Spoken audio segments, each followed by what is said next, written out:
बाबा जी और हुजूर जी की प्यारी साध संगत जी, राधा स्वामी जी। संगत जी, आज हम आपके लिए 3 बहुत ही महत्वपूर्ण और ताज़ा खबरें लेकर आए हैं। कृपया इस वीडियो को अंत तक जरूर देखें, क्योंकि इसमें आपके लिए बहुत काम की जानकारी है। सबसे पहले संगत जी, कल का दिन ब्यास और आसपास की संगत के लिए काफी भावुक रहा। कल बाबा जी अचानक जालंधर पहुंचे। यह अचानक का दौरा किसी खुशखबरी के लिए नहीं, बल्कि एक दुखद कारण से था। जालंधर में हमारे एक बहुत पुराने और समर्पित सेवादार का श्वास छोड़ जाना हुआ था।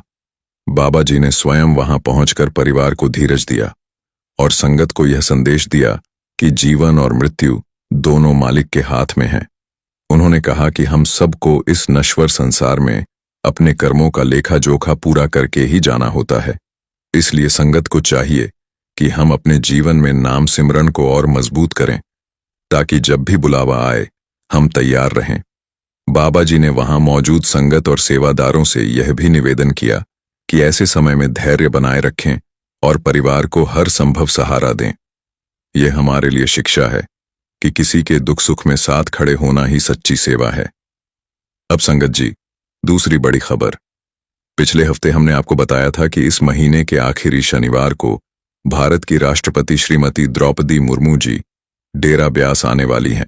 लेकिन यह खबर अब पूरी तरह बदल चुकी है। EV news Punjab Haryana Himachal channel ने साफ कर दिया है कि राष्ट्रपति जी के पंजाब दौरे का फिलहाल कोई भी कार्यक्रम तय नहीं है। न सिर्फ इतना, बल्कि पीआईबी प्रेस इन्फॉर्मेशन ब्यूरो ने भी इस खबर को पूरी तरह से गलत बताया है। इसका मतलब है कि फिलहाल राष्ट्रपति जी का ब्यास आने का कोई कार्यक्रम नहीं है। संगत जी, यह हमें एक बड़ी सीख भी देता है कि किसी भी खबर को पक्की जानकारी समझने से पहले हमें उसके आधिकारिक स्रोत को जरूर देख लेना चाहिए। और अब तीसरी जरूरी बात, बाबा जी ने खास तौर पर संगत से निवेदन किया है कि आने वाले सत्संग और नामदान कार्यक्रमों में ज्यादा अनुशासन बनाए रखें। पार्किंग से लेकर पंक्तियों तक हर जगह पर साफ सफाई और अनुशासन का खास ध्यान रखें। बाबा जी ने कहा है कि ब्यास आने वाली हर संगत का स्वागत मुस्कुराहट और प्यार से होना चाहिए। तो संगत जी, आज की ये 3 बड़ी बातें आपको बताना बहुत जरूरी था। पहली, बाबा जी का जालंधर दौरा और उनका संदेश। दूसरी, राष्ट्रपति जी के दौरे की खबर का पूरी तरह गलत साबित होना। और तीसरी, बाबा जी का संगत और सेवादारों को अनुशासन और सेवा पर दिया गया खास संदेश। अब बात करते हैं कल की एक और घटना की। कल बाबा जी जालंधर पधारे थे। दरअसल जालंधर में महेंद्र सिंह केपी जी, जो पंजाब सरकार में कभी कैबिनेट मंत्री भी रह चुके हैं और पहले कांग्रेस में थे, लेकिन अब अकाली दल में शामिल हो गए हैं। उनके घर बहुत दुखद घटना घटी। राजनीति उनकी निजी बात है, पर कल जिस वजह से बाबा जी जालंधर आए वह एक पारिवारिक शोक से जुड़ी हुई थी। आप जानते ही हैं कि इस समय पंजाब के कई इलाके बाढ़ से प्रभावित हैं। इसी दौरान महेंद्र सिंह केपी जी का बेटा रिची, जिसकी उम्र लगभग 25 से 30 साल थी, शनिवार देर रात अपने दोस्तों के साथ फॉर्च्यूनर गाड़ी में कहीं जा रहा था। तभी तेज रफ्तार से आ रही एक कार उनकी गाड़ी से टकरा गई। टक्कर इतनी जोरदार थी कि इसकी चपेट में कई गाड़ियां आ गईं और मौके पर ही रिची की मौत हो गई। जवान बेटा अचानक इस तरह चला जाए, यह किसी भी परिवार के लिए बेहद गहरा सदमा है। महेंद्र सिंह केपी जी और उनका परिवार शुरू से ही सत्संगी परिवार रहा है। वे स्वयं कई बार जालंधर के सत्संग केंद्र में सत्संग सुनने आते रहे हैं। उनकी पत्नी भी आती हैं। उन्होंने बाबा जी से नामदान भी लिया हुआ है। इतना ही नहीं, उनके पिताजी हुजूर महाराज चरण सिंह जी के समय में हुजूर के कपड़े सिलने की सेवा निभाते थे। यानी पीरहियों से यह परिवार डेरा और संतमत से जुड़ा रहा है। इसी कारण जब यह दुखद घटना घटी तो बाबा जी शाम लगभग 3:30 बजे डेरा से रवाना होकर जालंधर पहुंचे। हमें भी फोन से इसकी सूचना मिली थी, लेकिन हमने इसे आगे साझा नहीं किया, क्योंकि बाबा जी के ऐसे दौरे निजी और व्यक्तिगत होते हैं। बाबा जी स्वयं कई बार भंडारों में यह कह चुके हैं कि जब भी वे किसी के घर शोक प्रकट करने या किसी संस्कार में जाते हैं तो घर के सदस्य कम और सत्संगी अधिक दिखाई देते हैं। सत्संग घरों में बाबा जी के दर्शन करने या वहां जाने की कोई मनाही नहीं है, लेकिन जब बाबा जी किसी निजी कार्यक्रम या व्यक्तिगत मुलाकात पर जाते हैं तो अक्सर सत्संगी भाई बहन रास्ते में खड़े हो जाते हैं। इस बात से बाबा जी बहुत नाराज होते हैं। कल दोपहर लगभग 3 बजे बाबा जी डेरा से रवाना हुए। वे लगभग पौना घंटे उस घर पर रुके और परिवार के साथ शोक साझा किया। वहां की वीडियो भी कई जगह सामने आई जो बहुत से लोगों ने देखी होगी। उसके बाद बाबा जी सीधे बलदेव कंग जी, जो बाबा जी के निजी मित्र भी हैं, उनके घर गए। उनका घर भी जालंधर में ही है। वहां भी बाबा जी कुछ समय के लिए रुके और फिर डेरा व्यास लौट आए। आज दोपहर 12 बजे तक बाबा जी की कृपा और रहमत से रिची भाई, जिनका देहांत हो गया था, उनका अंतिम संस्कार हो गया। हम दुआ करते हैं कि मालिक उस परिवार को इस कठिन घड़ी में भाड़ा मानने की शक्ति प्रदान करें। संगत जी, अब दूसरी जरूरी खबर यह है कि बाबा जी ने डेरा निवासियों को एक बहुत महत्वपूर्ण संदेश दिया। बाबा जी ने निवेदन किया कि इस समय पारग्रस्त इलाकों में भारी तबाही आई हुई है। हम सब जानते हैं कि अक्सर जब हमें किसी की मदद करनी होती है तो हम आसान रास्ता चुनते हैं। थोड़े पैसे खर्च करने की बजाय हम अलमारी से पुराने कपड़े निकाल कर देते हैं। यही आदत हमारे समाज में लंबे समय से चली आ रही है कि जब कोई मांगने आता है तो हम अपने पुराने कपड़े थमा देते हैं। लेकिन बाबा जी ने इशारा किया कि यह सोच बदलनी होगी। सेवा का अर्थ सिर्फ पुराना सामान देना नहीं, बल्कि दिल से, प्रेम से और सच्ची भावना के साथ मदद करना है। बाबा जी ने हाल ही में डेरा निवासियों और सभी सेवादारों, सेक्टर साहिबानों को एक बहुत ही महत्वपूर्ण अपील की। उन्होंने कहा कि इस समय पंजाब और आसपास के इलाकों में बाढ़ ने भारी तबाही मचाई है। ऐसे में हर किसी को बाढ़ चरज कर मदद करनी चाहिए। बाबा जी का खास निर्देश यह था कि अगर कोई कपड़े भेजना चाहता है तो वे पुराने कपड़े ना भेजें, केवल नए कपड़े ही भेजें। चाहे कोई एक ही जोड़ी क्यों ना भेज पाए, लेकिन वह कपड़े नए हों। डेरा स्टोर पर भी नए कपड़े उपलब्ध रहते हैं। वहां से भी खरीदे जा सकते हैं और फिर जरूरतमंदों तक पहुंचाए जा सकते हैं।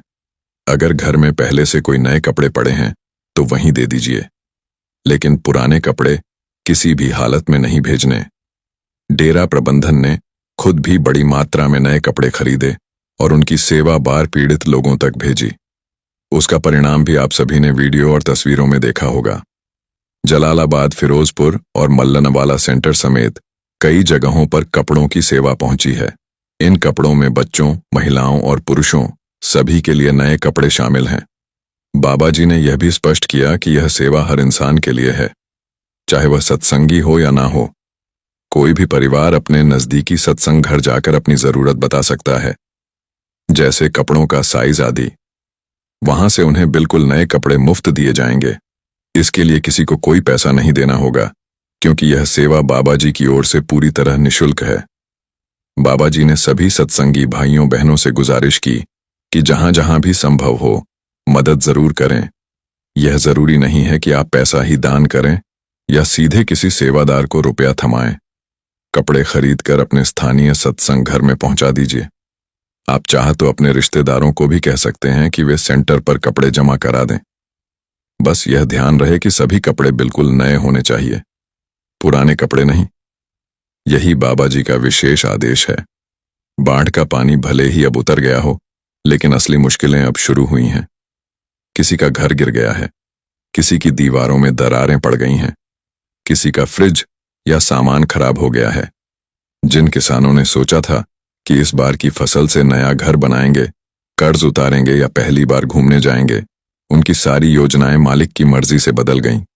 इसीलिए असली सेवा और मदद की घड़ी यही है। संगत जी, बाबा जी के इस हुक्म को सिर माथे लगाकर हमें ज्यादा से ज्यादा सेवा करनी है।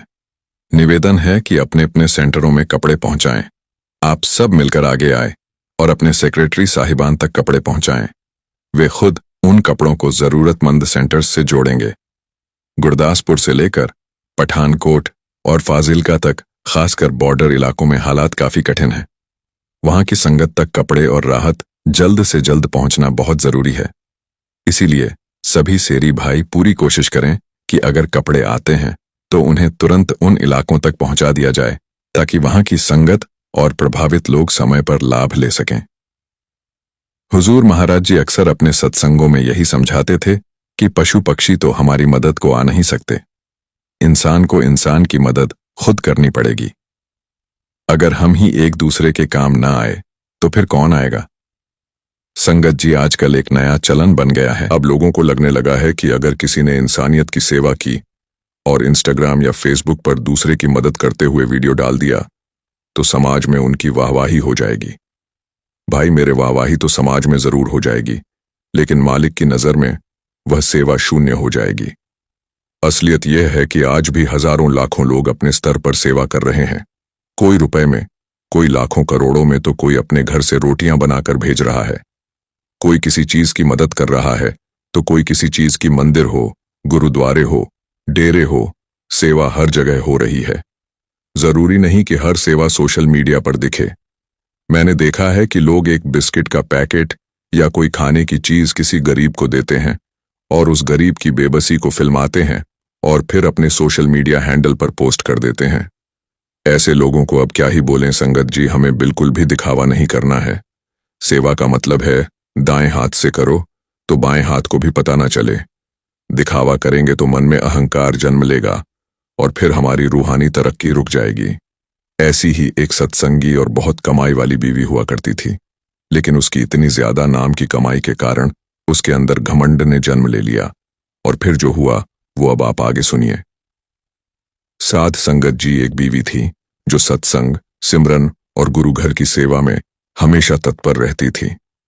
उनकी लगन और निष्ठा ऐसी थी कि पूरी संगत में उनकी अलग ही पहचान बन चुकी थी।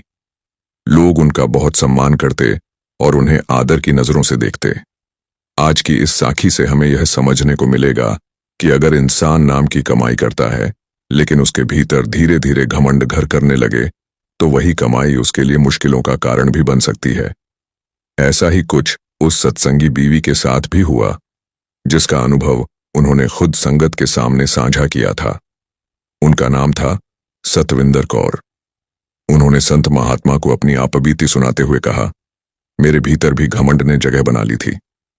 वे आगे बताने लगी कि वे हमेशा संगत की सेवा में जुटी रहती और गुरु घर की हर सेवा के लिए हरदम तैयार रहती थी।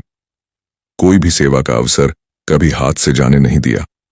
साथ ही भजन सिमरन को भी पूरा समय देती थी। संगत जी, जो लोग सत्संग में लगातार आते हैं, सद्गुरु की सेवा में रमे रहते हैं, संगत की सेवा में लगे रहते हैं, उनकी पहचान संगत में विशेष हो जाती है। और अगर कोई नाम की सच्ची कमाई करता है, अभ्यास में आगे बढ़ता है, तो स्वाभाविक है कि संगत उसका बहुत मान सम्मान करती है और उसके प्रति आदर भाव रखती है। ऐसे अभ्यासी से हर कोई अपनी बात साझा करना चाहता है, अपने अनुभवों को बताना चाहता है ताकि उनसे मार्गदर्शन मिल सके। सत्संग में यह आमतौर पर देखने में आता है कि लोग कहते हैं वह बहुत पहुंचा हुआ है, उसकी बहुत कमाई है, वह इतने घंटे भजन सिमरन करता है। ठीक वैसी ही पहचान इस बीवी सतविंदर कौर की भी बन गई थी। जब भी किसी को अभ्यास में कोई कठिनाई आती, किसी को कोई उलझन होती, तो लोग उनके पास पहुंच जाते और वे भी अपनी सरलता में कभी कभी अपने अनुभव साझा कर देती और सामने वाले को मार्ग दिखा देती। साध संगत जी, अक्सर हमने देखा है कि जब इंसान रूहानी राह पर चलता है और उसे कुछ अनुभव होते हैं तो मन में एक चाह उठती है कि मैं सब कुछ सबके साथ साझा कर दूं। मन कहता है जो कुछ मेरे साथ भीतर घट रहा है उसे संगत के सामने खोलकर रख दूं। लेकिन साध संगत जी, यह मन की ही एक चाल होती है और कई अभ्यासी इसी के वश में आकर अपने अनुभवों को संगत में बताने लगते हैं।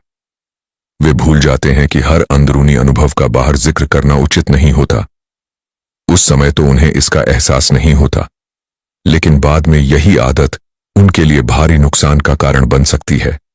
यही हाल बीवी सतविंदर कौर के साथ भी हुआ। जब भी कोई संगति किसी परेशानी में फंसता तो वह उनके पास आ जाता।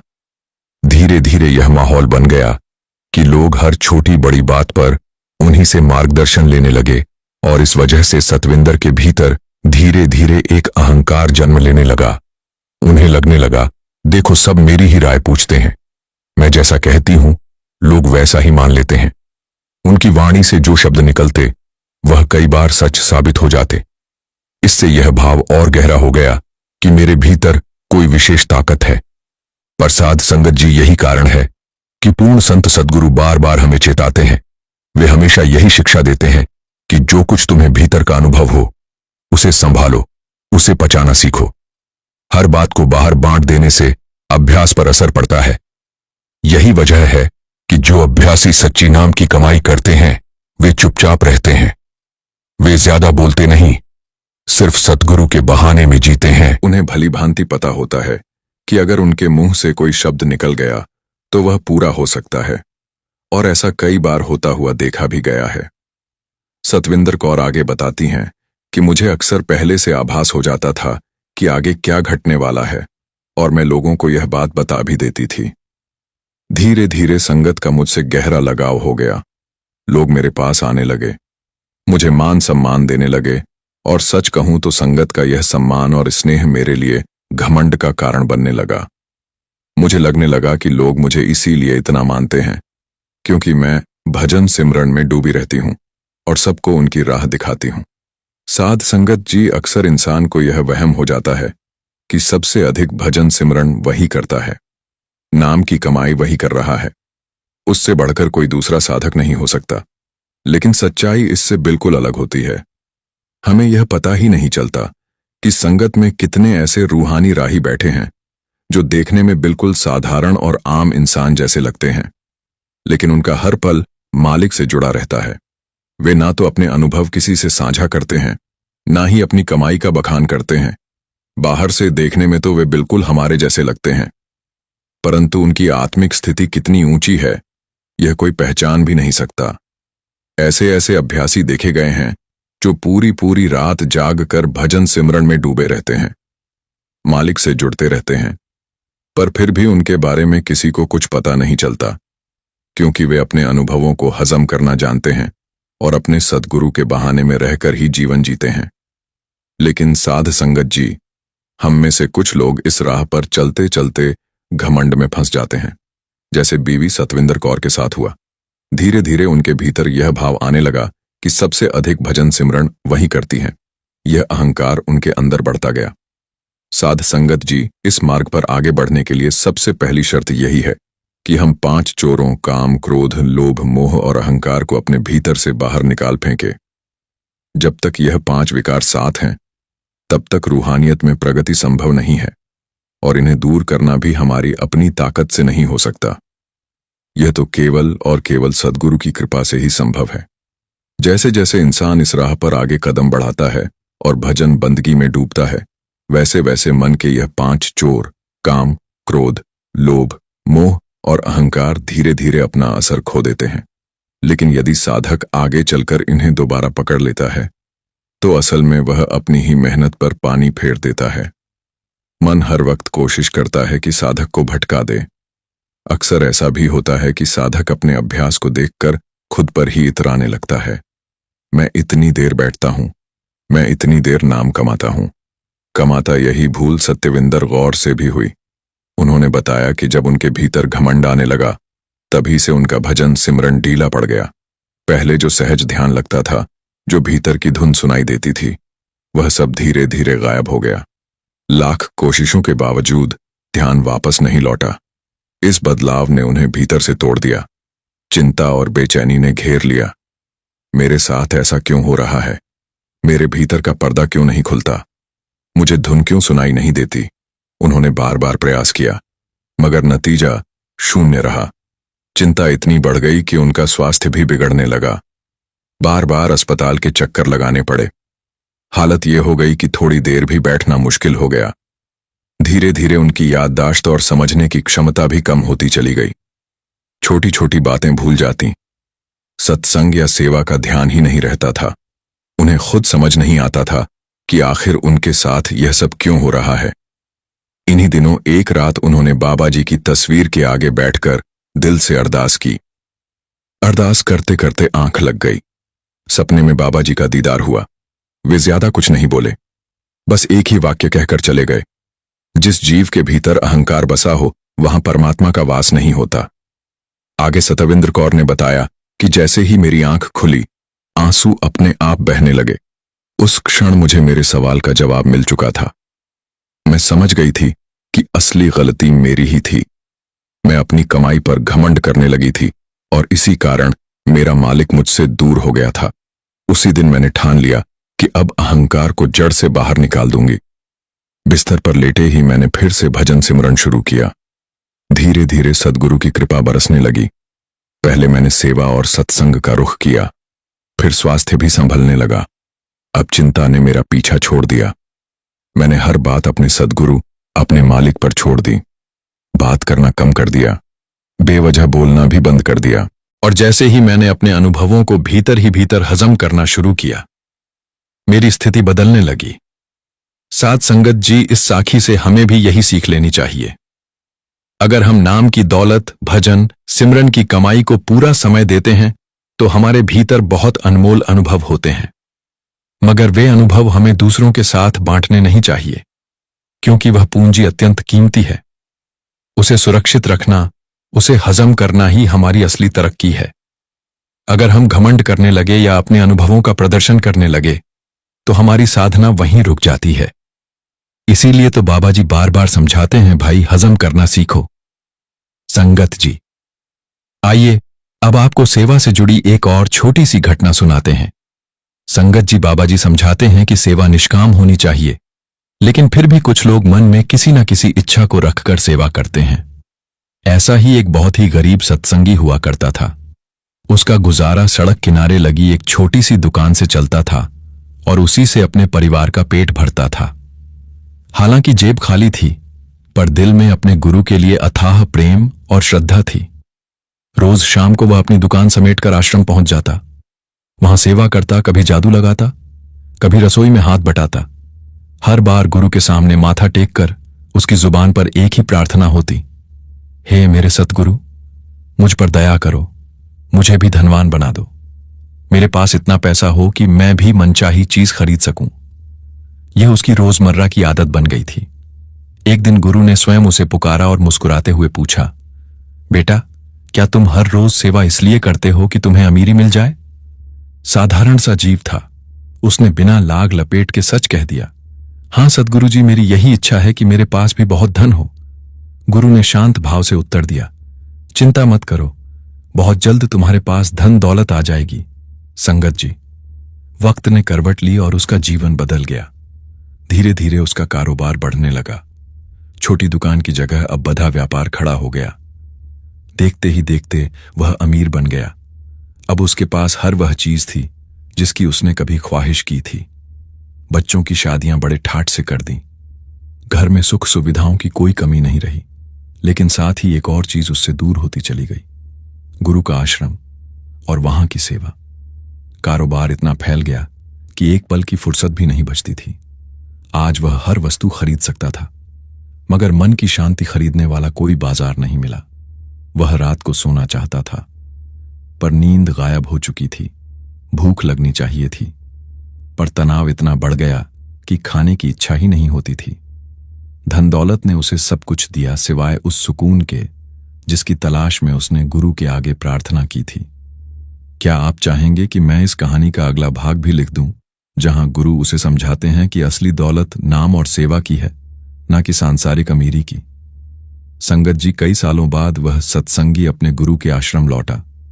गुरुजी ने उसे देखा तो चेहरे पर मुस्कान आ गई और पूछा, बेटा, इतने वर्षों बाद आश्रम की याद कैसे आ गई?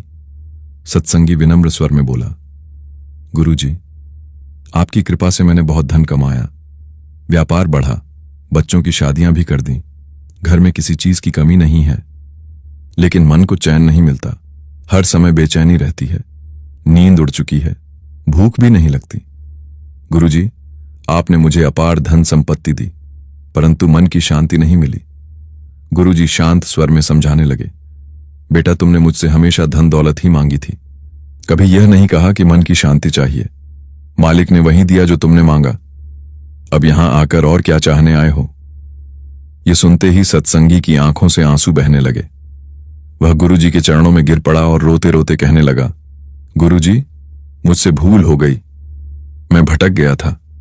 मुझे लगता था कि दौलत ही जीवन का सब कुछ है, लेकिन अब समझ में आया कि अगर मन को सुकून ना मिले तो पूरी दुनिया की दौलत भी व्यर्थ है।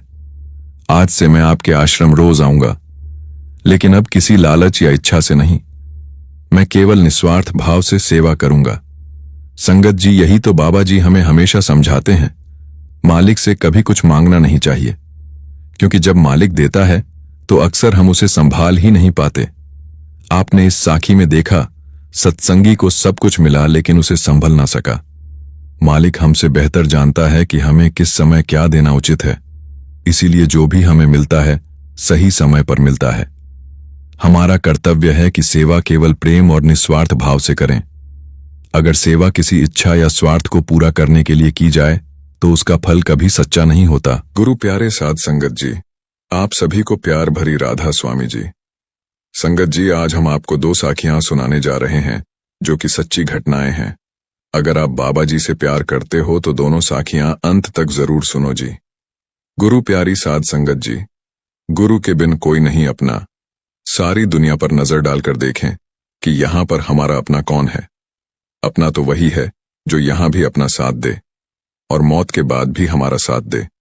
साध संगत जी, जिन बच्चों को हम अपना समझते हैं वह तो जीते जी हमें आंखें दिखाते हैं और हमारे जीते जी हमें छोड़कर चले जाते हैं या हमें ही किसी वृद्धाश्रम में भेज देते हैं। ये मौत के बाद हमारी सहायता क्या करेंगे? हमारा यहां पर कोई नहीं है, सिर्फ एक मालिक ही है। इसलिए उस मालिक का हाथ पकड़े रखो, वह हमें यहां पर भी और वहां पर भी हमेशा पार लगाएंगे। साध संगत जी, ब्यास डेरे में तो सेवा हमेशा चलती रहती है और सेवा के लिए जत्थे आते जाते रहते हैं। वैसे तो बिना भंडारे पर कम जत्थे होते हैं, पर भंडारे पर संगत को देखते हुए ज्यादा जत्थे बुलाए जाते हैं। जो पक्के बैच के सेवादार होते हैं वह हर भंडारे पर ब्यास से आते हैं और सारी सेवा संभालते हैं। ऐसे ही एक बार एक सेवा जत्था लंगर की सेवा के लिए ब्यास गया। सब सेवादारों ने मन लगाकर सेवा की। सारा दिन सेवा करने के बाद सभी सेवादार वहां से सोने के लिए चले गए और एक सेवादार वहीं पर रुक गया कि संगत में से कोई लंगर खाने के लिए रह गया होगा, तो वह कभी लंगर खाने के लिए आ जाए तो कोई तो होना चाहिए। थोड़ी ही देर के बाद कुछ संगत वहां पर लंगर करने के लिए आ गई। सेवादार ने सबको प्यार से हाथ जोड़कर राधा स्वामी किया और कहा कि भाई अलग और बहनें अलग लाइन में बैठ जाएं। संगत जी एक बुजुर्ग सरदार जी थे। सेवादार की बात सुनकर उन्होंने कहा, भाई हम सब एक ही परिवार से हैं, इसलिए हम सभी एक साथ बैठकर ही लंगर खाएंगे। तो सेवादार ने कहा, वीर जी यहां पर भाई अलग और बहनें अलग लंगर खाते हैं। वह बुजुर्ग आदमी नाराज हो गया और लंगर की थालियों को वापस रखने के लिए जाने लगा। तब उस सेवादार ने बहुत हाथ पैर जोड़े कि वीर जी आप यहां से लंगर किए बिना मत जाइए। वह बुजुर्ग अंकल जी गुस्से से बोले कि हम बाहर से खाना खा लेंगे परंतु यहां से नहीं खाएंगे। सेवादार ने उस बुजुर्ग वीर जी के पैर पकड़ लिए कि वीर जी आप यहां से लंगर खाए बिना मत जाइए। वह बुजुर्ग इतने गुस्से में थे और बोले कि अब हमें यहां पर रहना ही नहीं है, चलो उठो तुम सब हमारे साथ, हमको यहां पर लंगर नहीं करना। तब उस सेवादार ने उन वीर जी की टांगों को पकड़ लिया और बोला कि अंकल जी आप यहां से लंगर खाए बिना मत जाइए, नहीं तो बाबा जी मुझसे बहुत नाराज हो जाएंगे। उन सबके साथ एक बुजुर्ग आंटी जी भी थीं। उन्होंने कहा, सरदार जी अब आप मान भी जाओ, देखो उसने कैसे आपके पांव पकड़ लिए हैं और हम सबको लंगर करने दो। हमारे साथ में छोटे छोटे बच्चे भी हैं, उनको भी बहुत भूख लगी है। तब कहीं जाकर वह बुजुर्ग अंकल जी माने और फिर सबने एक साथ बैठकर लंगर किया और उस सेवादार का भी धन्यवाद किया। सेवादार का पक्का बैच था, वह तो हर भंडारे पर ब्यास सेवा पर आता रहता था। हमारे प्यारे बाबा जी तो सब जानी जान हैं, अपने चश्मे से सब देखते ही रहते हैं कि कहां पर क्या हो रहा है। जो सेवादार तीनों भंडारों पर ब्यास जाते हैं और सेवा करते हैं तो बाबा जी उन सेवादारों को अलग से दर्शन देते हैं और प्रसादी भी देते हैं। पर शादी के समय जब बाबा जी ने सेवादारों को पैदल दर्शन दिए तो वह सेवादार सबसे आगे बैठा था। बाबा जी ने उस सेवादार की पीठ थपथपाई और उसको गले से लगा लिया। यह देखकर सब हैरान थे। तब उसके साथ वाले सेवादार मुस्कुरा दिए। कुछ समय के बाद वह सरदार अंकल जी और उनके परिवार वाले फिर ब्यास में आए और वह सेवादार भी लंगर में सेवा कर रहा था। तो एक भाई ने कहा कि वीर जी आप तो वही हैं ना जिन्होंने इस भंडारे पर हमारे बापूजी के पैर पकड़ लिए थे। वह हंसने लगे। वह बोले, वीर जी तब से हमारा जीवन ही बदल गया है और हम सब सतगुरु की शरण में लग गए हैं। आपकी नम्रता ने हमारे पूरे परिवार का दिल जीत लिया है। बाबा जी की दया मेहर आप पर सदा बनी रहे और आप हमेशा स्वस्थ रहें और गुरु घर में बढ़ चढ़कर सेवा करते रहें। इसी के साथ एक छोटी सी साखी और है। एक सत्संगी पिता पुत्र थे। उनका शहर में बहुत बड़ा ढाबा था। बहुत से लोग उनके ढाबे पर खाना खाने आते थे और कई लोग खाना अपने साथ पैक भी करवा कर ले जाते थे और कोई ऑर्डर करके भी मंगवा लेते थे। उन्होंने अपने ढाबे पर बहुत से लड़के काम करने के लिए रखे हुए थे।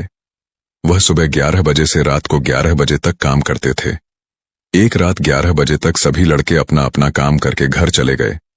उसके बाद उनको एक फोन आया। फोन पर कोई बुजुर्ग आदमी था। उसने कुछ खाने का ऑर्डर दिया तो पिता ने कहा कि अब तो सब लड़के चले गए हैं, अब हम आपका खाना नहीं भेज सकते। अगर आप चाहो तो आकर ले जाओ, हम आपका इंतजार करेंगे।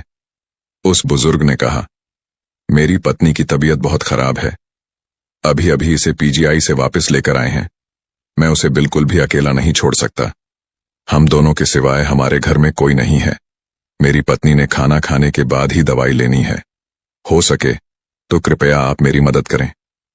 ढाबे के मालिक पिता ने तो उन्हें बिल्कुल मना कर दिया, परंतु साथ बैठा बेटा यह सब कुछ सुन रहा था और बोला, पिताजी आप उनका एड्रेस ले लो, मैं उनके घर खाना देकर आता हूं। पिता ने कहा, बेटा रात बहुत हो गई है, देखकर ध्यान से जाना। जब वह लड़का उस घर में ऑर्डर देने गया तो वह बुजुर्ग आदमी बहुत खुश हो गया और उसने उस लड़के को बहुत दुआएं दी। जब वह ऑर्डर देकर वापस मुड़ा तो एक कुत्ता सामने डस्टबिन में मुंह मार रहा था। मुझे देखकर वह मेरी ओर दौड़ा और मेरी बाइक के पास आकर मुझे बड़े प्यार से देखने लगा। मैंने उसके मुंह को हाथ लगाया और पूछा, भूख लगी है? तो वह कुत्ता मुझे बड़े प्यार से देख रहा था कि शायद यह मुझे कुछ खाने को दे दे। रात बहुत हो गई थी, अब तक तो सारी दुकानें भी बंद हो गई थीं। अगर मैं ढाबे की तरफ होता तो वहीं से ही इसे कुछ खाने को दे देता। मैं बाइक पर जल्दी से मार्केट की तरफ गया तो देखा एक आदमी दुकान बंद कर रहा था। मैंने उससे पूछा कि आपके पास कुत्ता का खाना है? तो वह बोला, नहीं कुत्ता का खाना तो नहीं है। मैंने सामने बेड पड़े देखे तो मैंने उससे 2 पैकेट ब्रेड ले लिए। जैसे ही मैं ब्रेड लेकर वापस आया तो वह कुत्ता दौड़कर मेरे पास आ गया। मैंने ब्रेड का एक पैकेट खोलकर दुकान के बाहर एक थड़ी पर डाल दिया। वह कुत्ता आराम से ब्रेड खाने लगा। इतने में 1-2 कुत्ते और आ गए तो मैंने दूसरा ब्रेड का पैकेट भी खोलकर उनको डाल दिया। वे डॉग मुझसे ऐसे चिपक रहे थे जैसे मेरे पुराने दोस्त हों। साध संगत जी, भूख तो इन्हें भी लगती है, इनकी मदद कीजिए और इन्हें कुछ न कुछ खाने को अवश्य देते रहिए। गुरु प्यारी साध संगत जी, आज की दूसरी साखी शुरू करते हैं। साध संगत जी, आप सब तो जानते ही हैं कि बाबा जी अपने बच्चों का और सभी बुजुर्गों का कितना ख्याल रखते हैं। आइए आज हम आपको बताते हैं इस साखी में बाबा जी ने बच्चों के लिए भी सभी सत्संग घरों में अलग से सत्संग घर बनवा दिए हैं, जिसमें 5 साल से 12 साल तक के बच्चे जाकर सेवा करते हैं और सत्संग सुनते हैं। ऐसे ही छुट्टियों में बाबा जी का पोता भी विदेश से ब्यास अपने मम्मी पापा के साथ आया हुआ था। वह भी डेरे में बच्चों के साथ सत्संग में जाने लगा और उसने बच्चों से लंगर के बारे में सुना और वह घर आकर बोला, आज मैं घर की रोटी नहीं खाऊंगा, मैं तो लंगर में जाकर ही खाऊंगा। सभी उससे कहने लगे कि घर में खाना खा लो, लेकिन उसने तो जिद ही पकड़ ली कि मैंने तो लंगर में ही खाना है। अब दादाजी को तो अपने पोते से प्यार होता ही है, तो बाबा जी उसे साथ लेकर लंगर में खाना खाने चल पड़े। उन्होंने सिर पर टोपी डाल ली कि संगत उन्हें न पहचान सके। संगत के बीच में वह भी थाली उठाकर चल पड़े। सेवादारों ने संगत के साथ उन्हें भी पंडाल नंबर 5 में लंगर खाने के लिए भेज दिया। बाबा जी और उनका पोता आराम से जाकर लाइन में बैठ गए। बाबा जी और उनके पोते ने बड़े प्यार से लंगर खाया। बाबा जी को लंगर पर आने वाली एक सेवादार ने पहचान लिया। उसने बाबा जी को राधा स्वामी बोला। बाबा जी ने उसे सेवादारों को मुंह पर उंगली रखकर चुप रहने के लिए कहा तो उसने भी किसी को कुछ नहीं बताया। अगर वह किसी को कुछ बताती तो सारी संगत बाबा जी को घेर लेती। बाबा जी और उनका पोता आराम से लंगर नहीं खा पाते। आज लंगर में आलू बैंगन की सब्जी और खिचड़ी बनी हुई थी। जब बाबा जी ने लंगर खा लिया तो वह सेवादार ने अपने प्रसाद की टोकरी किसी और सेवादार को देकर बाबा जी की थाली को धोने के लिए ले गई। थाली साफ करके जब वह आई तो उनकी लाइन की सेवा खत्म हो गई थी। सभी सेवादार यहाँ आराम से बैठी थीं। तब उसने सबको बताया कि अभी बाबा जी इसी पंडाल में और अपनी सेवा वाली लाइन में बैठकर अभी अभी बाबा जी यहाँ से लंगर खाकर गए हैं। तो सभी सेवादार बहुत हैरान हो गए कि हमने अपने सद्गुरु को क्यों नहीं पहचाना। सद्गुरु हमारे सामने बैठे रहे और हम उन्हें पहचान न सके। फिर कोई कहे मैंने उन्हें सब्जी दी थी और कोई कहे मैंने तो उन्हें खिचड़ी दी थी। बच्चे को तो खिचड़ी बहुत अच्छी लग रही थी, उसने रोटी कम और खिचड़ी ज्यादा खाई थी। घर जाने के बाद दादा पोते में जो वार्ता हुई उसके बारे में हम आपको बताते हैं। दादाजी, लंगर में जो रोटी सब्जी, रोटी दोनों अच्छी थी और जो खिचड़ी थी वह तो बहुत अच्छी थी। तो बाबा जी अपने पोते से बोले, बेटा मेरे सेवादार इसे 3 चीजों से मिलाकर बनाते हैं। वह बच्चा बोला, वह कैसे? बाबा जी ने कहा, दाल, चावल, पानी, यानी सेवा, सिमरन और भजन करते हुए बड़े प्यार से बनाते हैं। खिचड़ी हल्की होती है, बच्चे और बूढ़े बीमार आराम से खा सकते हैं। पोता बोला, दादाजी आप सबका कितना ख्याल रखते हैं? तो बाबा जी बोले, बेटा जो लोग इतनी दूर दूर से मुझसे मिलने आते हैं या डेरा घूमने के लिए आते हैं तो उनका ख्याल मुझे ही तो रखना है। बाबा जी ने बुजुर्गों के लिए भी अलग सत्संग घर बना दिए हैं ताकि बुजुर्ग संगत सीधा सत्संग के लिए बसों से पंडाल में पहुंच जाए। बाबा जी ने उन बुजुर्गों के रहने के लिए लुधियाना और जालंधर में सेंटरों में इंतजाम करवा दिए हैं। वहां पर भी सेवादारों को लंगर की और बुजुर्गों के रहने की सेवा करने का मौका दे दिया है। जो बुजुर्ग संगत ब्यास में सत्संग सुनने के लिए आती है उनको वहीं पर बैठे बैठे ही प्रसाद और पैक लंच दे दिए जाते हैं ताकि बुजुर्ग संगत को कोई परेशानी न हो। उन संगत के लिए चाय का प्रबंध भी बुजुर्गों के पंडाल में ही करवा दिया है। हमारा सद्गुरु हमारा कितना ख्याल रखते हैं, लेकिन हम हैं कि उनका बिल्कुल भी कहना नहीं मानते। बाबा जी कहते हैं कि मेरे पीछे पीछे भागने से या मेरे कपड़ों को हाथ लगाने से या मेरी बार बार वीडियो बनाने से आप लोगों को कुछ नहीं मिलना। सत्संग के वक्त बाबा जी ने गुस्से में बताया कि कुछ दिन पहले वह एक जगह पर किसी के भोग पर गए थे। वहां पर हमारे रिश्तेदार कम थे और संगत ज्यादा थी। संगत द्वारा वहां पर बहुत बेअदबी की गई। बाबा जी ने समझाया कि उनके पीछे भागने, कपड़े पकड़ने, गाड़ी को छूने से मुक्ति नहीं है। बाबा जी ने कहा, असली दर्शन हमें अंदर से करने हैं, बाहर से नहीं। संगत जी, हम शायद बाबा जी के सत्संग को ध्यान से सुनते ही नहीं। अगर सुनते होते तो समझते कि हमारे बाबा जी हमें क्या समझाना चाहते हैं। 30 जून रविवार के दिन ब्यास भंडारे पर बहुत भीड़ थी और बहुत तेज बारिश भी हुई। लेकिन बाबा जी के लिए संगत न सर्दी देखती है और न ही गर्मी और न ही बरसात देखती है। सारी संगत बारिश में खूब भीग चुकी थी। उस बारिश में संगत को तेज गर्मी से भी खूब राहत थी। स्टेज पर आने से पहले बाबा जी के लिए सेवादार ने 2 बार पर्दा खोला, पर बाबा जी अंदर नहीं आए। शायद वह किसी से बातें करने लग गए थे। जब तीसरी बार पर्दा खुला तो बाबा जी स्टेज पर आए। बाबा जी के स्टेज पर आते ही होता है एक चमत्कार। सारी संगत एकदम से चुप हो जाती है। पूरे पंडाल में शांति छा जाती है। सबकी नजर अपने सद्गुरु को ही देख रही होती है। सद्गुरु स्टेज पर आकर पहले सारी संगत को माथा टेकते हैं। राधा स्वामी बोलते हैं। वह नजारा तो देखने वाला होता है कि कब मालिक आकर अपनी दूर पास बैठी पूरी संगत पर अपनी दया मेहर की दृष्टि डालते हैं। सद्गुरु का है नूरी स्वरूप, बड़ा प्यारा लगता है। फिर 8:30 बजे सत्संग शुरू हुआ और बाबा जी ने तुलसी साहब की वाणी ली। दिल का हुजरा साफ कर जाना। आने के लिए ध्यान गैरों को हटा उसको बिठाने के लिए। बाबा जी ने बताया कि गोस्वामी तुलसीदास जी अलग हैं और तुलसी साहब जी अलग हैं। बाबा जी ने सत्संग में खोलकर समझाया कि चाहे कितनी भी धर्म हो, कोई भी धर्म हो, यह नहीं कहता कि मालिक 2 हैं, मालिक एक ही है। दुनिया में हर किसी के मन में जात पात के कारण एक दूसरे के खिलाफ नफरत भरी हुई है। हर कोई अपने ही धर्म को ऊंचा दिखाने में लगा हुआ है। लेकिन जब उस परमात्मा ने यह दुनिया बनाई थी तब न तो कोई धर्म था, न ही कोई जात पात। यह सब दुनिया के द्वारा बनाई गई है। बाबा जी ने समझाया कि मन में मैं लेकर उस परमात्मा को याद करोगे तो कोई फायदा नहीं होने वाला। बाबा जी ने कहा कि हमें अगर किसी बर्तन में कुछ रखना है तो उस बर्तन को साफ करके ही रखेंगे, लेकिन अगर हम अपने मन में उस परमात्मा को बिठाना चाहते हैं तो सबसे पहले अपने मन को साफ करना पड़ेगा और यह जात पात और ऊंच नीच जैसी नफरत को अपने मन से निकालकर मन को पूरी तरह से साफ करना पड़ेगा। मन साफ किससे होगा? भजन सिमरन से। गुरु प्यारी साध संगत जी हुजूर महाराज चरण सिंह जी कहते हैं, जब तक मालिक को मंजूर ना हो तब तक हमारा ख्याल उसकी ओर जा ही नहीं सकता। वह मालिक खुद ही हमें अपनी ओर खींचता है। हम सोचते हैं कि हम उस मालिक से प्यार करते हैं, परंतु असल में वह खुद ही हमें अंदर से अपनी ओर खींचता है। वह खुद ही हमें अपना प्यार बख्शता है। यह जो प्रेम है वह भी मालिक की ही अपनी बख्शीश है। जब तक उस मालिक को मंजूर न हो तब तक हम उस कुल मालिक के बारे में सोच भी नहीं सकते।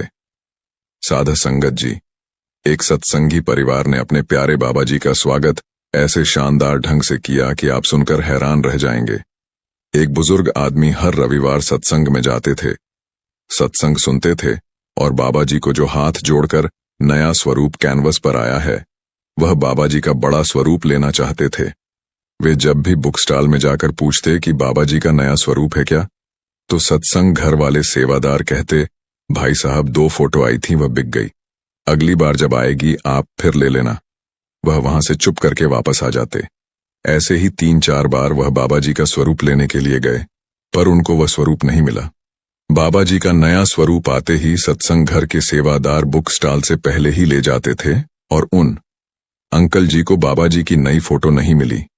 एक दिन वह शनिवार को ही सत्संग में आ गए तो उन्होंने देखा बुक स्टॉल में कुछ सेवादार काम कर रहे हैं, तो वह वहां पर चले गए और बोले, भाई साहब क्या मुझे बाबा जी का नया स्वरूप मिल जाएगा? तो सेवादारों ने कहा, हाँ अंकल जी मिल जाएगा। सेवादार कहने लगे, अंकल जी अभी अभी ही बुक स्टॉल का सामान आया है, आप तो कितने समय से सत्संग घर में बाबा जी का नया स्वरूप मांग रहे हैं। वह बोले, जब बाबा जी हमारे घर आना चाहेंगे तभी तो आएंगे, मर्जी तो स्कूल मालिक की ही चलेगी, हमारी थोड़ी चलेगी। वह सत्संग घर से बाबा जी का बड़ा हाथ जोड़ने वाला स्वरूप लेकर गए और कार में आगे वाली सीट पर बड़े आदर भाव से रखकर अपने घर चल दिए।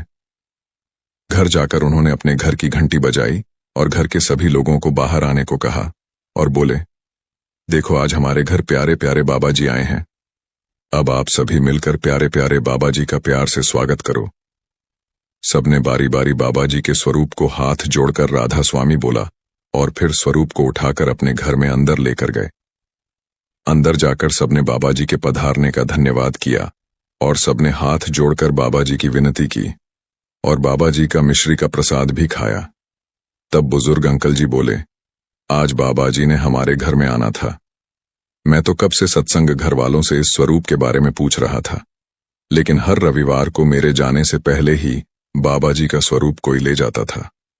आज सुबह जब मैं सिमरन करने के लिए बैठा तो बाबा जी ने ही मुझे कहा कि तुम आज घर चले जाओ, क्योंकि आज मेरे सद्गुरु ने हमारे घर आना था।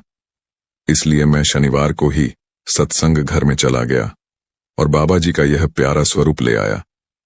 अंकल जी बोले, समय से पहले किसी को कुछ भी नहीं मिल सकता। बाबा जी का आना हमारे घर पर आज ही तय था, तो बाबा जी पहले कैसे आ जाते? सभी हाथ जोड़कर बाबा जी का शुक्र करने लगे। शुक्र, मालिक का शुक्रदाता, आपका बहुत बहुत शुक्रिया। इसी के साथ एक छोटी सी साखी और है। एक शख्स ने बाबा जी से सवाल पूछा कि बाबा जी हम सत्संग में आते हैं, सत्संग खत्म होने के बाद हम फिर दुनिया के काम धंधों में उलझ जाते हैं, तो सत्संग सुनने का हमें क्या कोई फायदा होता है? तो बाबा जी ने कहा कि बड़े महाराज जी कहते थे कि पत्थर को अगर आप पानी में रखो तो वह गलेगा नहीं, लेकिन जितनी देर वह पानी में रहेगा उतनी देर वह सूरज की गर्मी से जरूर बचा रहेगा। इसलिए आप सत्संग में आए और आपने 45 मिनट का सत्संग सुना। यह आप पर निर्भर है कि आपने सत्संग अच्छी तरह से सुने या न सुने, पर आप इन 45 मिनट तक कोई बुरा कर्म तो नहीं करते, आप कोई बुरा कर्म करने से बचे रहते हैं। इसलिए दुनिया के सारे काम छोड़कर पहले सत्संग के लिए अवश्य समय निकालें। जितना भी जरूरी काम हो वह आप सत्संग के बाद कर सकते हैं। बाबा जी ने इतने बड़े बड़े सत्संग आप सभी संगत के लिए ही तो बनवाए हुए हैं। बाबा जी ने करोड़ों रुपए खर्च करके संगत की भलाई के लिए ही इतने बड़े बड़े सत्संग घर बनवाए हैं। संगत सत्संग घर में आकर 45 मिनट का सत्संग सुन सके। वैसे तो सत्संग 2 दिन होता है, बुधवार और रविवार को तो सबकी छुट्टी होती है। आप आलस छोड़कर सत्संग घर में जाएं और अपने बच्चों को भी उंगली पकड़कर साथ ले जाएं। इसलिए दुनिया के बाकी सब कामकाज छोड़कर पहले सत्संग के लिए समय निकालें। सत्संग की पवित्र गंगा, जिसमें स्नान करने से मनुष्य लोक और परलोक में सुखी हो जाता है। इसलिए नियमित सत्संग में जाएं और साथ में सेवा भी करें और बाबा जी की खुशियां पाएं। एक दौलतमंद आदमी ने अपने बेटे को वसीयत करते हुए कहा, बेटा, मेरे मरने के बाद मेरे पैर में यह फटे हुए मोजे जुराब पहना देना। मेरी एक ख्वाहिश जरूर पूरी करना। बाप के मरते ही नहलाने के बाद बेटे ने आलिम से अपने बाप की ख्वाहिश बताई। आलिम ने कहा, हमारे दीन में सिर्फ कफन पहनाने की इजाजत है। पर बेटे की जिद थी कि बाप की आखिरी ख्वाहिश पूरी हो। उन लोगों में बहस इतनी बढ़ गई कि शहर के बड़े बड़े लोगों को इकट्ठा किया गया, लेकिन कोई भी नतीजा नहीं निकला। इसी माहौल में एक शख्स आया और आकर बेटे के हाथ में बाप का लिखा हुआ एक खत पकड़ा दिया, जिसमें उसके बाप ने उसके लिए नसीहत लिखी हुई थी। मेरे बेटे, देख रहे हो मेरे पास कितनी दौलत है, बंगला है, गाड़ियां हैं और बड़ी बड़ी फैक्ट्रियों का मालिक हूं और मेरा फार्म हाउस भी है। उस सब के बावजूद भी शहर का माना हुआ बड़ा सेठ हूं और मैं एक फटा हुआ मोजा तक भी अपने साथ नहीं ले जा सकता। बेटा, एक रोज यह सब तुम्हारे साथ भी होना है। तुम्हें भी मौत आएगी तो तुम अभी से जाग जाओ। मेरी तरह तुम्हें भी एक दिन सिर्फ एक कफन में ही जाना पड़ेगा। कब्र में तुम्हारे साथ सिर्फ तुम्हारे अच्छे कर्म ही जाएंगे जो तुम अब करोगे। सबसे उत्तम कर्म है किसी पूर्ण संत सत्पुरुष के नाम लेकर उनका कहना मानना और भजन सिमरन को पूरा समय देना। यह काम तुम अवश्य करना। यह अंत में तुम्हारा साथी होगा। साध संगत जी, जिसके सिर पर बाबा जी का हाथ होता है, उस बंदे का बाबा जी कभी भी कुछ बुरा नहीं होने देते। जाना तो इस दुनिया से हम सबको है। कुछ लोग खाली हाथ आते हैं और वैसे ही खाली हाथ चले जाते हैं। बस अपनी सारी जिंदगी बस कमाया, खाया, सोया और चल दिया, यानी अपना समय पूरा करने आते हैं। लेकिन बहुत सारे लोग ऐसे भी होते हैं जो इस दुनिया में आकर अपना समय व्यर्थ नहीं करते। वह बाबा जी से नाम लेकर और गुरु घर में सेवा करके, भजन सिमरन करके अपनी जिंदगी को सफल बनाते हैं। लेकिन जब कोई जीव अपने बाबा जी की शरण में जाता है, सेवा करता है, तो वह उसे कैसे काल के मुंह से अपने जीव को बचाकर ले आते हैं। इस साखी में आपको पता चलेगा कि बाबा जी ने 2 बच्चों को कैसे एक बड़ी मुसीबत से बचाया। शायद यह सुनकर आपका विश्वास अपने प्यारे बाबा जी पर और भी बढ़ जाए। 2 जवान बच्चे थे। दोनों बच्चे अलग अलग शहर में रहते थे। पढ़ लिख कर जब वह बड़े हुए तो उन दोनों बच्चों की नौकरी दिल्ली की एक बड़ी कंपनी में लग गई। कंपनी में वह एक साथ काम करते थे। एक साथ काम करते करते उन दोनों में बहुत प्यार हो गया और उस समय के साथ साथ उनकी दोस्ती इतनी गहरी हो गई कि वह दोनों बच्चे एक दूसरे के घर भी आने जाने लगे।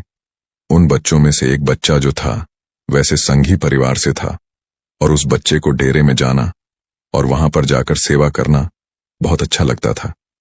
जो दूसरा बच्चा था वह सत्संगी परिवार से नहीं था। उसके परिवार वाले देवी माता की पूजा किया करते थे, परंतु यह बच्चा भी साफ दिल का था और अपने दोस्त की आस्था का पूरा सम्मान किया करता था। दोनों ने वहीं कंपनी के पास ही एक छोटा सा कमरा ले रखा था। जो बच्चा बाबा जी को मानता था, उसने अपनी मेज पर व्यास की कुछ किताबें भी रखी हुई थीं। जब उसे समय मिलता या मन में कोई परेशानी होती तो वह यह किताब उठाकर पढ़ता था। जो दूसरा लड़का था उसने भी 1-2 किताबें पढ़ीं और उसकी समझ में कुछ नहीं आया।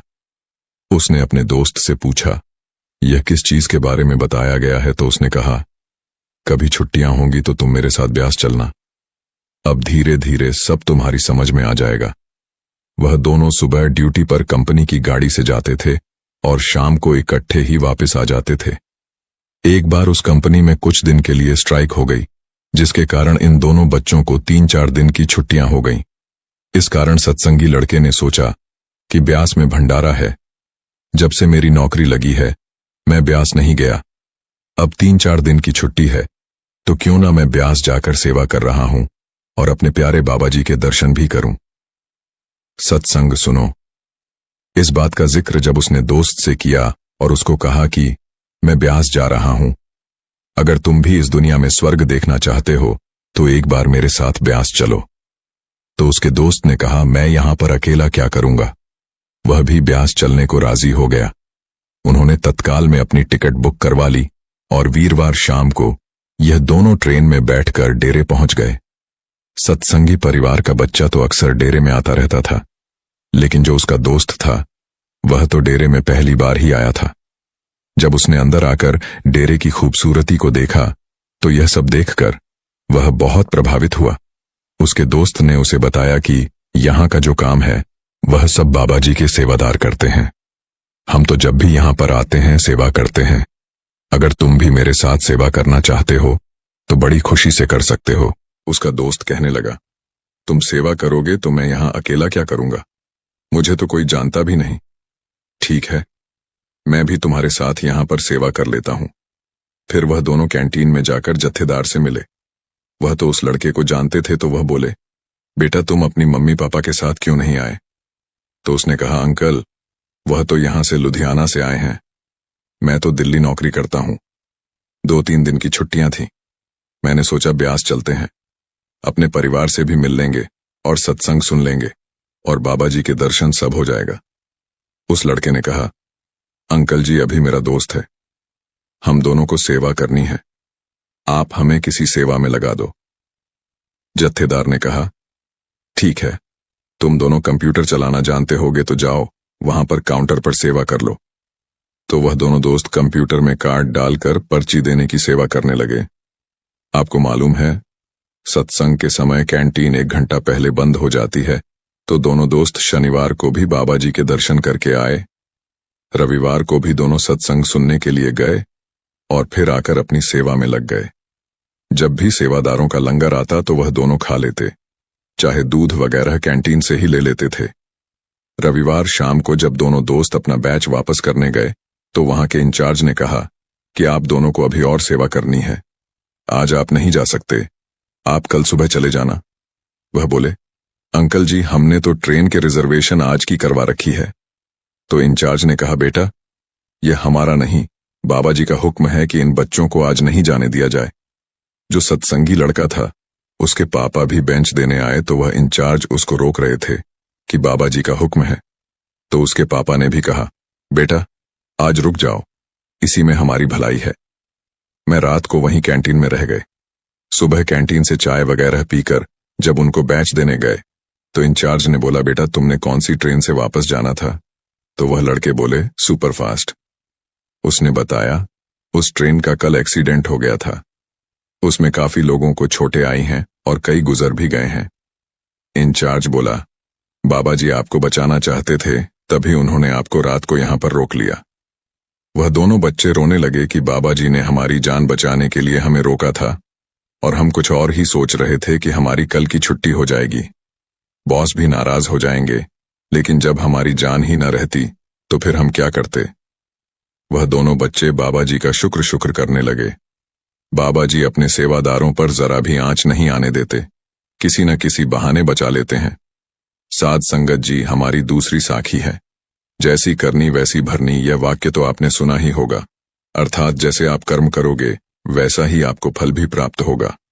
लेकिन मेरा एक प्रश्न है, क्या आप इस बात पर यकीन करते हैं कि जैसा आप कर्म करेंगे वैसा ही आपको फल भी मिलेगा?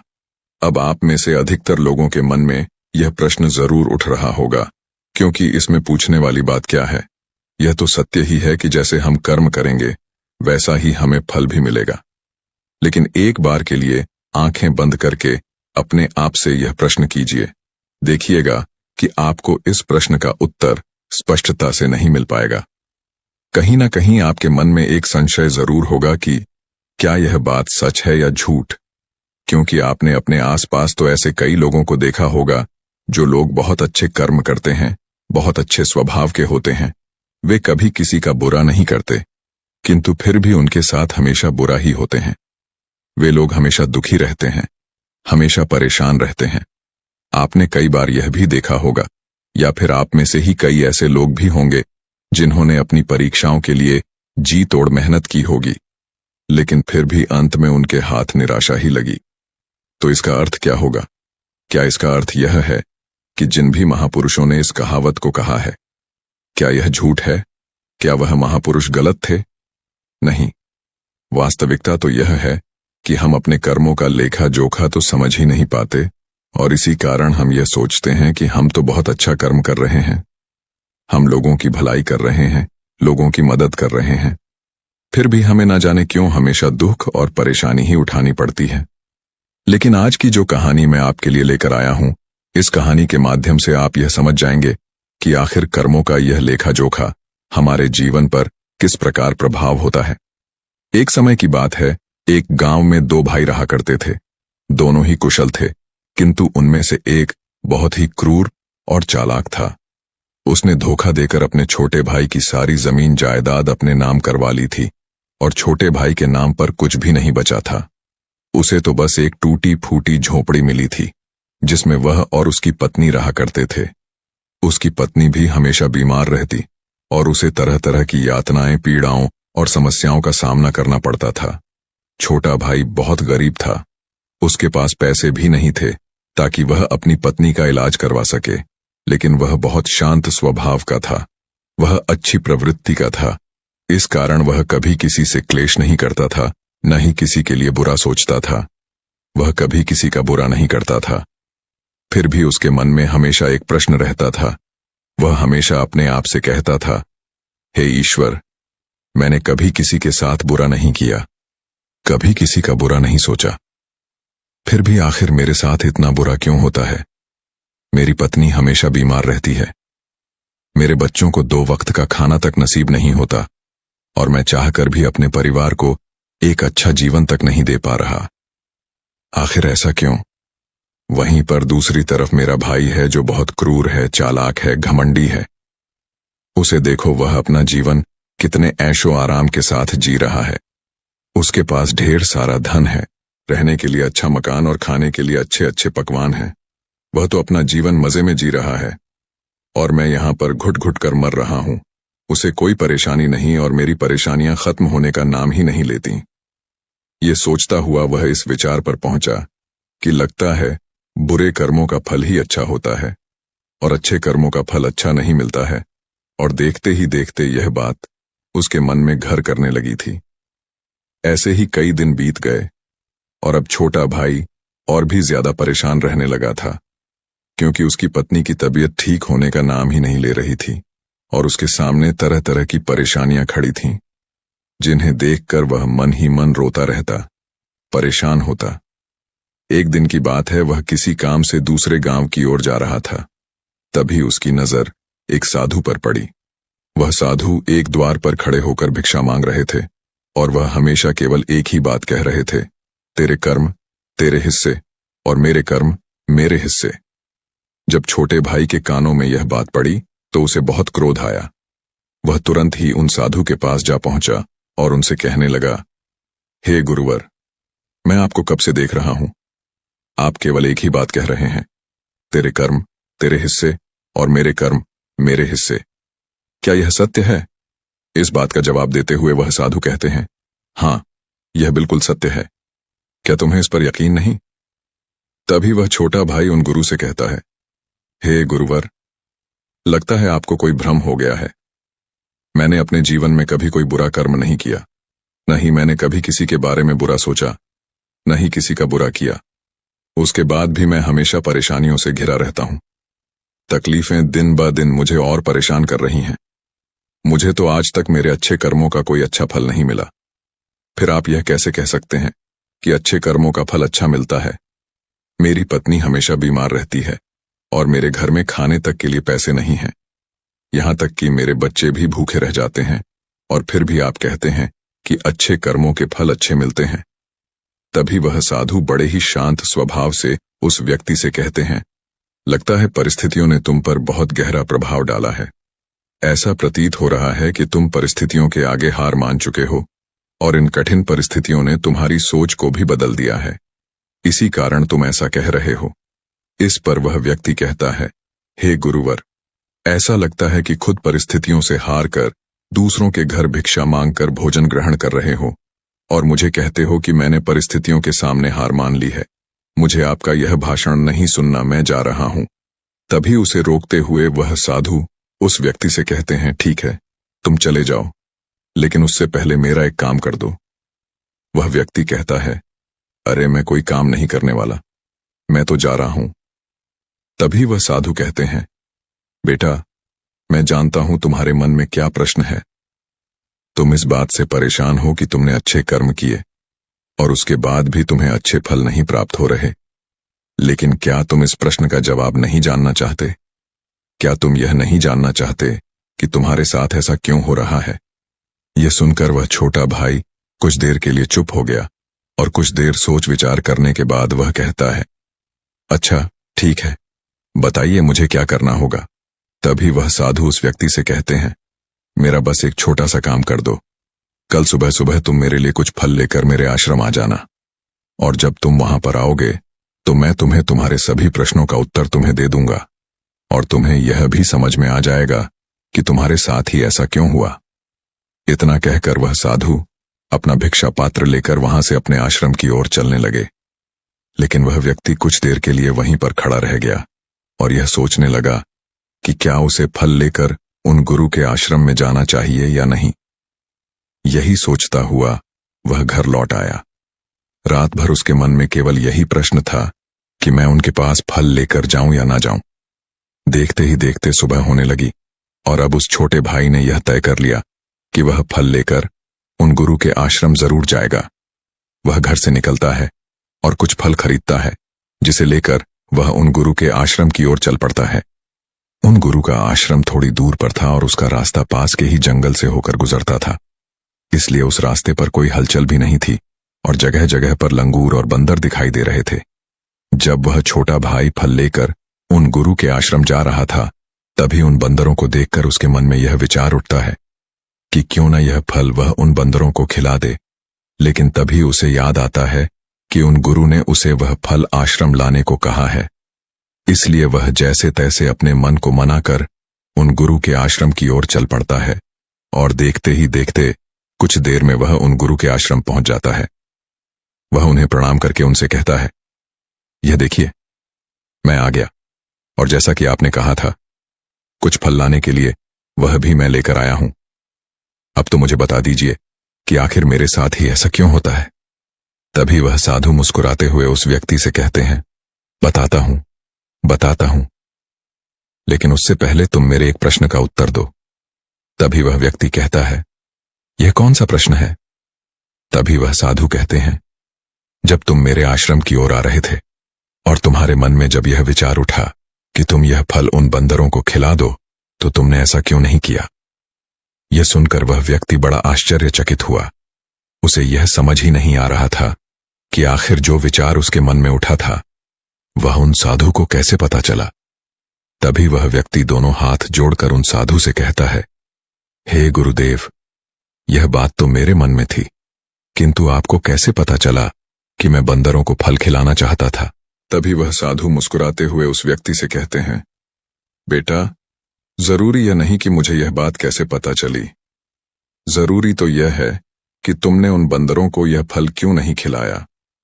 वह व्यक्ति कुछ देर के लिए सोच में पड़ गया और उसने हड़बड़ाते हुए उन साधु को जवाब दिया, क्योंकि आपने मुझे यह फल आपके पास लाने के लिए कहा था।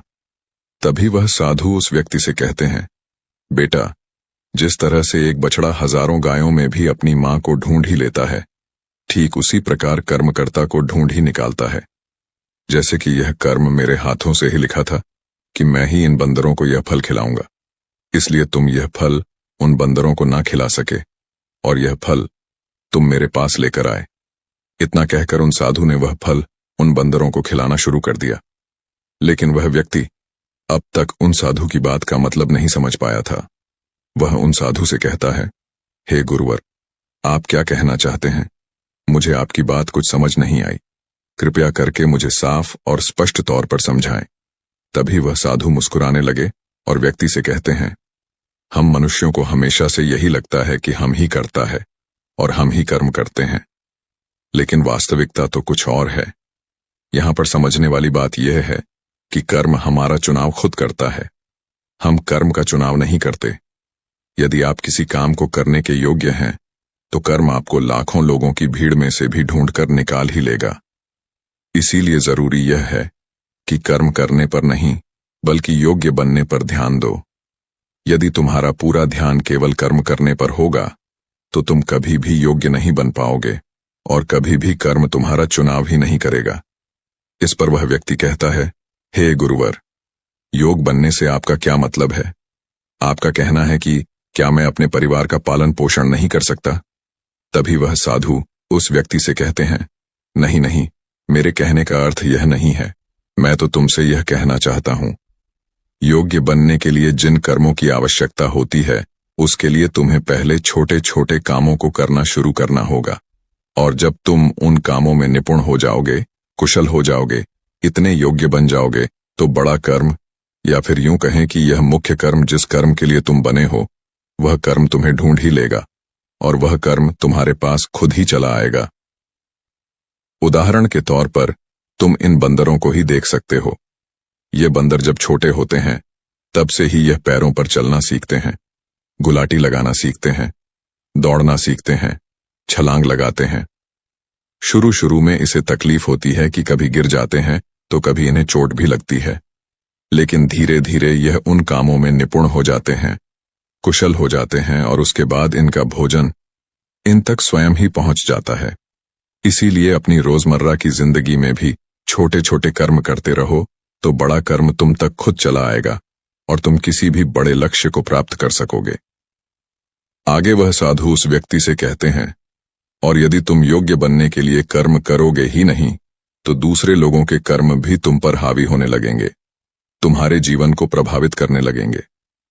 उदाहरण के लिए तुम्हारी पत्नी को ही ले लो। तुम्हारी पत्नी कई दिनों से बीमार है और उसकी तबीयत ठीक ही नहीं हो रही, और तुम ये सोचते हो कि पता नहीं तुम्हें किन कर्मों की सजा मिल रही है।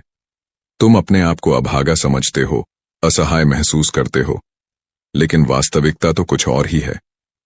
तुम्हें यहां पर यह समझने की आवश्यकता है कि तुम्हारी पत्नी बीमार अपने कर्मों से है, ना कि तुम्हारे कर्मों से।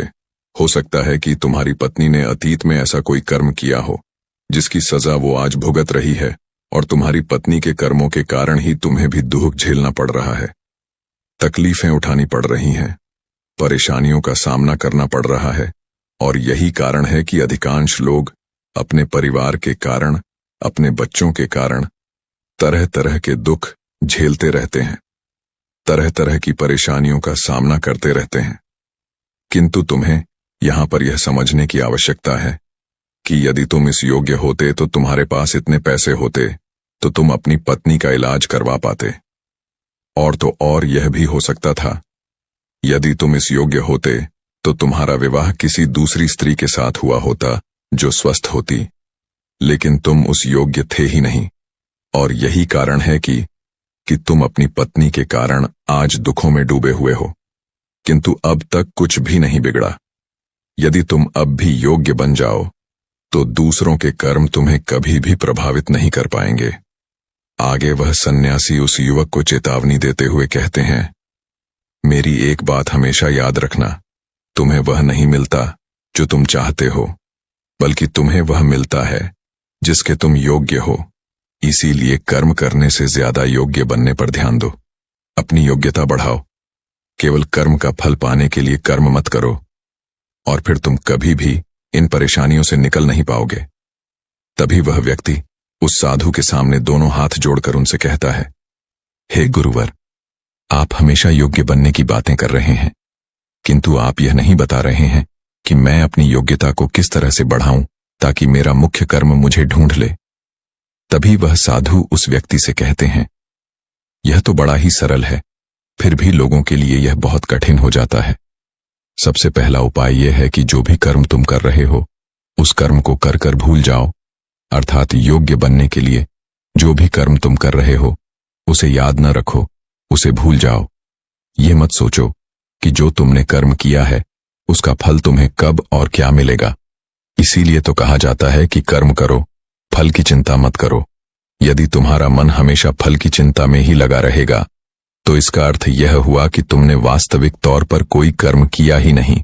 और हम में से अधिकांश लोग यही गलती करते हैं। उन्हें लगता है कि वह एक अच्छा कर्म कर रहे हैं जिसका फल भी उन्हें अच्छा ही मिलेगा। उनका सारा ध्यान केवल फल पर होता है, और यही कारण है कि वह अधिकांश समय दुखी होते हैं, क्योंकि जब उन्हें फल नहीं मिल पाता, या फिर यूं कहें कि जब उन्हें अपने मनवांछित फल नहीं मिल पाता, तो उनके मन को ठेस पहुंचती है और वे लोग दुखी रहने लगते हैं, परेशान रहने लगते हैं और हमेशा यही सोचते हैं कि मैंने तो अच्छे कर्म किए थे, फिर भी मुझे अच्छे फल क्यों नहीं मिल रहे। और उनका यही सोचना उन्हें अपने लक्ष्य से भटका देता है। हाँ, आप यह जरूर कर सकते हैं, अपना कर्म करने के बाद उसका आकलन जरूर करें, लेकिन फल की चिंता न करें। तभी वह व्यक्ति उन साधु से कहता है, हे गुरुवर, आप कह रहे हैं फल की चिंता मत करो, लेकिन जो कर्म किए हैं उसका आकलन जरूर करो। यह कैसे संभव है?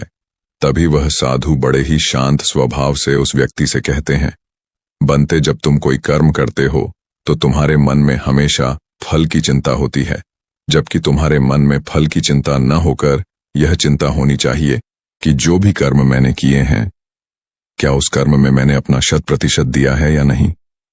जब मैं वह काम कर रहा था तो मेरा ध्यान पूरी तरह से उस काम पर था या नहीं, कहीं मेरा ध्यान भटक तो नहीं रहा था।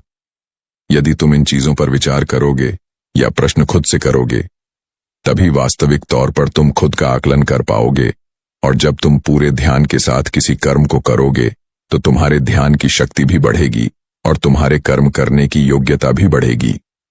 किंतु यदि तुम यह सोचते हो कि तुम्हें तो केवल कर्म करना है और केवल यही सोचकर तुम कर्म करते चले जाओगे, तो तुम्हें कर्म का फल कभी प्राप्त नहीं होगा और न ही तुम कभी योग्य बन पाओगे।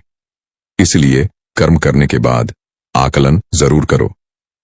ये देखो कि जब तुम वो काम कर रहे थे तो तुम्हारा ध्यान, तुम्हारा शरीर, तुम्हारा मन पूरी तरह से उस कार्य पर था या नहीं। तभी वह व्यक्ति एक बार फिर उन साधु से प्रश्न करता है और कहता है, हे गुरुवर, आप सही कहते हैं कि जब भी हम कोई कर्म कर रहे हो, हमारा पूरा ध्यान उस कर्म पर होना चाहिए। लेकिन मैं जब भी कोई कर्म करता हूं तो मेरे मन में तरह तरह के विचार चल रहे होते हैं। मेरा मन विचारों से ग्रसित होता है और तरह तरह की बातें सोचने लगता है। तो ऐसे में मैं अपने मन को किस तरह से केवल एक ही कर्म पर टिका सकता हूं? क्या इसका कोई उपाय है?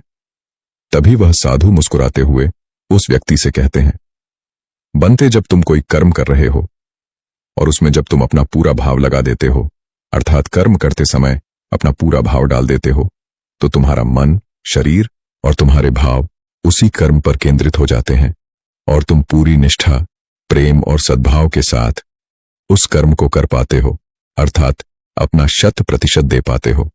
और वहीं पर जब तुम केवल कर्म करने की सोच से ही कर्म करते हो तो तुम उसमें अपना भाव नहीं लगा पाते और न ही तुम उसमें अपनी पूरी निष्ठा लगा पाते हो। इसी कारण वह कर्म अकर्म नहीं रह जाता और न ही उसका कोई फल तुम्हें प्राप्त होता है। आगे वह साधु उस व्यक्ति से कहते हैं, यदि कोई भी मनुष्य इन बातों को सही तरीके से अपने जीवन में उतारे, इन बातों को ध्यान रखकर कर्म करे, तो वह अपने आप को योग्य बना सकता है। और एक बार जब वह योग्य बन जाता है तो कर्म उसे कहीं से भी खोज कर निकाल लेगा और वह जीवन में किसी भी सफलता को प्राप्त कर पाएगा। इतना कहकर वह साधु मौन हो गए और वह छोटा भाई भी अब यह समझ चुका था कि उसके अच्छे कर्मों का फल उसे अच्छा क्यों नहीं मिल रहा था। उसने उन गुरु को प्रणाम किया और वह वापस घर की ओर लौट गया। साध संगत जी, यह हमारी आज की साखियां।